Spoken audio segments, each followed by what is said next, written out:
Welcome to the February 2023 edition of UCLA Anderson's Forecast Direct podcast. I'm Leo Feller. I'm a senior economist at the UCLA Anderson Forecast. And my guest this month is Professor David Dorn. David is the UBS Professor of Globalization and Labor Markets at the University of Zurich, and he is currently a visiting professor at UC Berkeley. David, welcome to the program. Thank you. So David, you have a series of papers on the China shock. And can we start perhaps with your first paper? What is the China shock and what was its immediate effect on the US labor market? During the 1990s and the first decade of the new century, the 2000s, there was a massive expansion of world trade in goods. And at the center of that expansion was the enormous transformation of China that went from being a essentially inward-looking country that was not integrated into world trade towards becoming the world's leading exporter of manufactured goods. And as China had this dramatic transformation driven largely by internal reforms in China, this generated a rapid change in trade conditions for other countries, such as the United States. And because that transformation, that rapid increase in Chinese competition became unexpected, we tend to call that a shock, hence the term China shock. So that meant concretely that within just under 2 decades, the amount of goods that the United States or also other wealthy countries in Europe, for instance, would import from China increased absolutely dramatically. And as a consequence, many manufacturing industries in the US could no longer compete with the cheaper products from competing Chinese providers. And that then had massive impacts on the US labor markets, on different geographic communities in the US, as well as on social outcomes and political outcomes in the United States. So how do you separate the effect of imports from China from the effects of automation and technology on the US labor market? These seem to be happening at about the same time. You're talking about the 1990s, the 2000s, at the same time that we're getting this boom in internet and web technology. How do you separate the effect of China from that kind of automation and internet technology? You are right that these developments tended to concur in time, but interestingly, they did not all that strongly overlap in geographic space. So there were some places in the United States that were specialized, for instance, in furniture manufacturing, where really the big impact was that furniture manufacturing, just like textile manufacturing, became extremely heavily competing with Chinese imports. Then you had other industries that were facing a lot of technological change, but oftentimes those happen to be located in different places. So in separate work, David Dorn and I have measured the exposure to technological change and automation by estimating the extent to which locations are specialized in so-called routine tasks, in types of occupations and work that could be potentially automated. And interestingly, also somewhat to our surprise, that the exposure to automation and the exposure to Chinese trade was not all that strongly correlated. And that allows us to estimate these effects separately from each other. To make it more concrete, what are some of the geographic areas that had the greatest impact from import competition from China? So an important thing to realize is that the import competition from China did not just affect all of US manufacturing in an even way.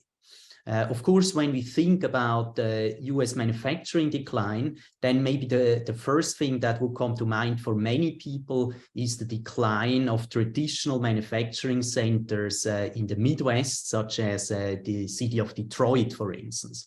But Detroit is actually not a place that has a lot of China exposure, because the car industry that is characteristic for Detroit is not an industry that competes all that much directly with China.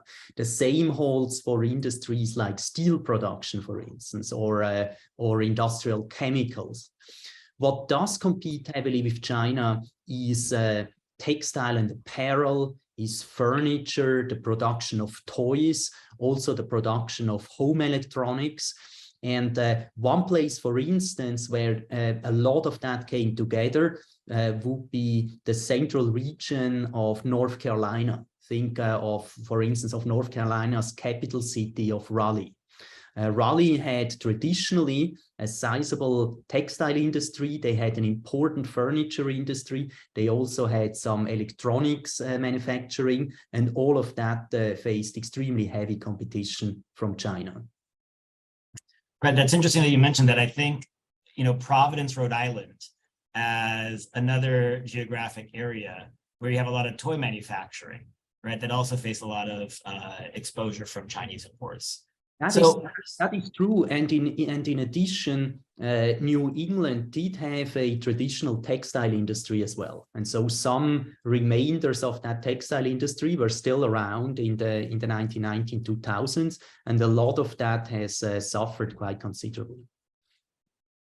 So you also have another paper that looks at the impacts on, politics, on especially looking at the 2016 elections. What was the impact of import competition from China on the rise of populism and on the sense of discontent among blue-collar workers? Well, here perhaps I first have to explain why at all one might wonder whether these trade effects affect local political outcomes. I would think that these effects operate primarily through the impacts of these trade shocks on the labor market. So what we found in our initial research now some 10 years ago is that in those regions of the US that had the kind of industries that faced a lot of Chinese import competition, again, Raleigh, North Carolina, or Providence, Rhode Island being examples, in those places, we saw that employment rates decline. We saw that there is a corresponding increase in the fraction of people that are unemployed or have left the labor force entirely. And we also saw that incomes in those places decline. And these income declines were only to a modest extent compensated by additional outpayments of government transfers. And so then once you're in a situation where you have lower employment rates and lower incomes, then a lot of other developments are triggered by that. One research paper that I actually enjoy a lot is a study that you did with Minesenses on the provision of public goods in those regions, which brought the additional clever idea that once you have businesses struggling in those places, then also the local communities will get less tax incomes, partly because property values fall, and then there is less revenue from property taxes. That in turn means that these local communities might struggle more to provide public services, like maybe good public parks, museums, good schools, etc. You showed also that there was an increase in criminality. And I think once you see this whole complex of outcomes, right? More poverty, more unemployment, more criminality, worse local services, or in additional work, even more mortality from drug-related deaths, then it just becomes clear that even though manufacturing accounts for just a rather small fraction of US employment today, it's like less than 1 in 10 working age people working in that sector, it's still the case for the people in those heavily affected communities. A lot of these outcomes will affect all people or many people there. And so then these residents of these import-facing locations, they understandably probably felt discontent with the way that things are going in their locations. And we have seen that voters in these locations have become more prone to elect people to Congress who come from either the far left or the far right of the political spectrum, with overall the effect on the far right being the stronger one. And that includes that residents of these places have been more likely than residents of other locations to vote for Donald Trump in the 2016 presidential election. You mentioned in one of your papers, one of your more recent papers, that the effect of the China shock plateaus around 2010. So we have a decade to study the longer term effects of import competition from China. And as you bring up, not just import competition, but how this might affect labor markets, how this might affect public service provision, how this might affect voting behavior. Just to clarify for our listeners, what do you mean when you say that the effect of the China shock has plateaued? And then what are some of the more persistent effects that you see stemming from the China shock?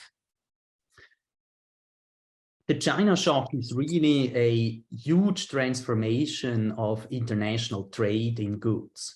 From the late 1980s into the early 2010s, the total value of goods that are traded across national borders worldwide has roughly doubled in volume. So this is in a short period, a massive expansion of trade, again with China as an important driver. But then in the early 2010s, one sees that suddenly that expansion of world trade starts to slow down a lot. And indeed, the trade relationship between the United States and China no longer sees this massive increase in US imports. There are two explanations for that. One is that this whole situation of that China shock clearly had some features of a catch-up effect. So once China moved towards a more capitalist system, economic system that was more open to foreign trade, then the Chinese just had an enormous potential to catch up with the rest of the world. It's important to realize actually that in the late 1940s, early 1950s, around the time when the communists took over in Beijing, China was actually a relatively wealthy country by international comparison. So it was just narrowly in the top third of richest countries in the world by GDP per capita. And then after a few decades of communist rule, China had actually fallen from the top third to the bottom third of countries in terms of wealth per capita. And that means it started at that point in the 1980s from a very low place and could easily then move up, partly, for instance, as my former student Lei Li has shown, partly because the Chinese also started to import a lot of foreign machinery. So they could improve their productivity tremendously by retrofitting their factories with much better, much more modern machines. And so then what happens is, of course, at some point, Chinese production methods start to look more like those in the West, right? They're also now using the same modern machines that the Americans or the Germans would be using. And at that point, it becomes actually harder to still improve. The second thing is also that around the early 2010s, the current leader of China, Xi, was taking over in Beijing, and he has clearly had an influence of slowing down these sort of market-oriented economic reforms, in some cases even reverting them. And that means that the whole sort of enormous export-oriented growth of China has slowed down a lot.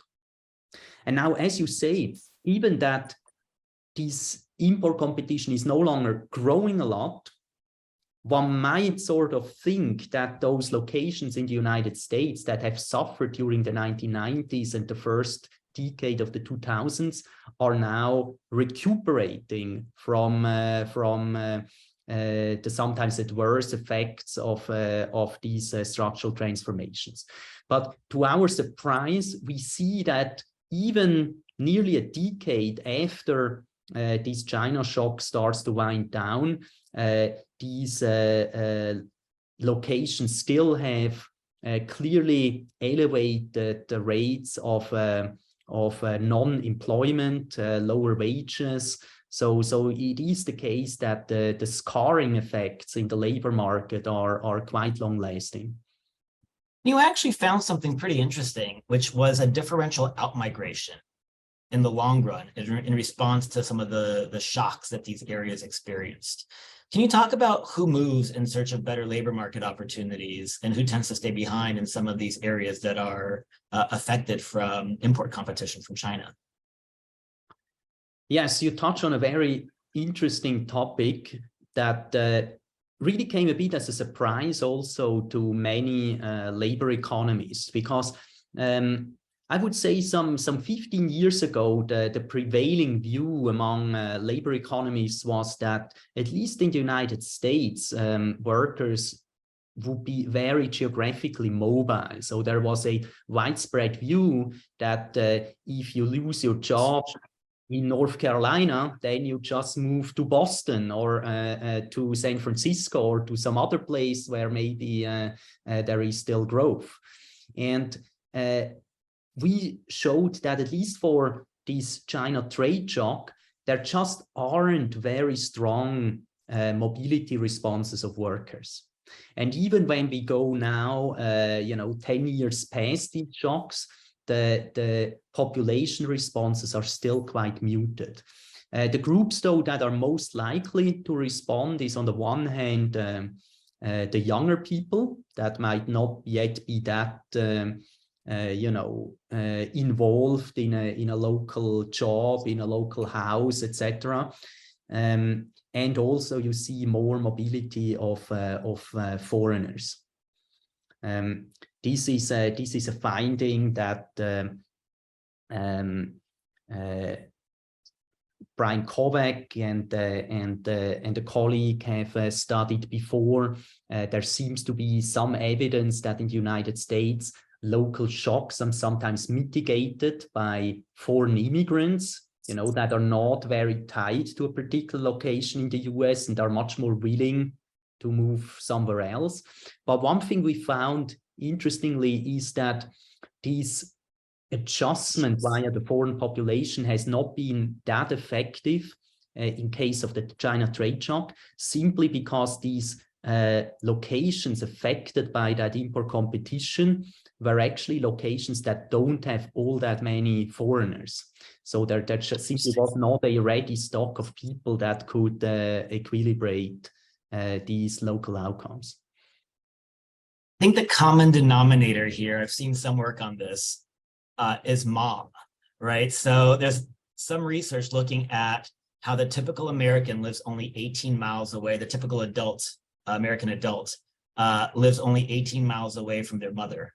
And that's because mothers provide, aside from loving and, caring for you, they provide this very important service, which is caring for your children. And so childcare, being as expensive as it is in the US, makes it very hard for people to leave their family networks and relocate in search of a job. And to your point, perhaps immigrants who don't have these networks to begin with, whose mothers, don't live that close to them already because they're immigrants into the US, have an easier time moving. Another one of my favorite papers, or a series of papers actually, is Leah Bustan, who talks about Streets of Gold, and has this book on American immigration. And she points out that immigrants are just much more mobile in the early generations. But then as they become more settled in the US, they become less mobile over time because then they have these family networks. So that perhaps that's actually one of the things that's holding our mobility back, is that childcare is expensive. Our mothers provide this useful service. And so over time we become more resistant to moving to try to adjust some of these labor market shocks. Yes, I think this is a very plausible hypothesis to me. And there are researchers in Europe that have argued that Southern European countries, which traditionally have extremely strong family bonds, have that effect even much more strongly, right? That people sort of would really extremely rarely move away from their parents, their relatives, their friends, and that because of that, these labor markets really are very static and have a hard time adjusting. Do you think competition from China has run its course? Are we seeing competition reverse, given concerns about supply chain resiliency, given concerns about global instability, where we want to have manufacturing of things like semiconductor chips located in the US? Do you think we're going to see a little bit of a reversal and kind of an undoing of the China shock over the next few decades?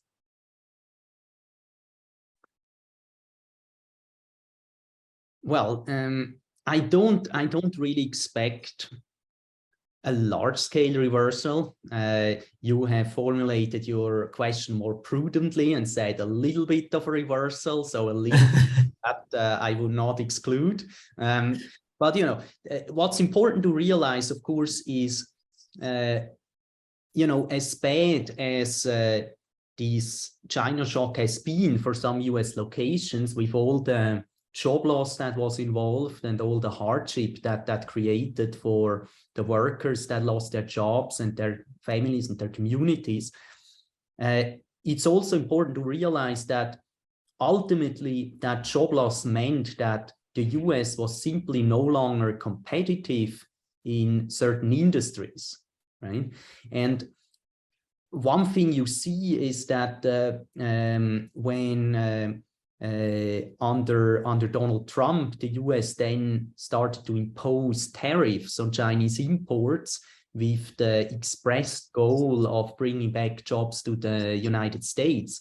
Then some of the impact of that was simply that the US maybe imported less of certain goods from China, but started more to import, for instance, from Vietnam.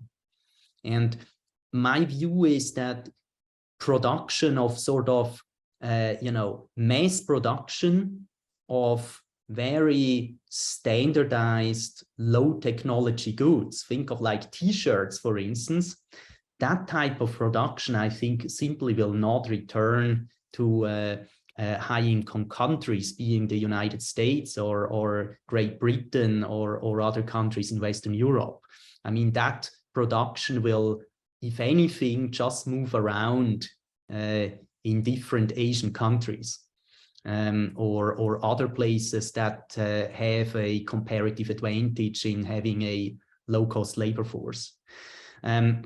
What's more of a question, of course, is what the impact will be of the trade conflict that I think has much more of a political and strategic background, right? That the United States has become concerned about the fact that China actually is now in certain areas of technology a very serious competitor, right? And in certain like internet-based technologies, for instance, might even be leading.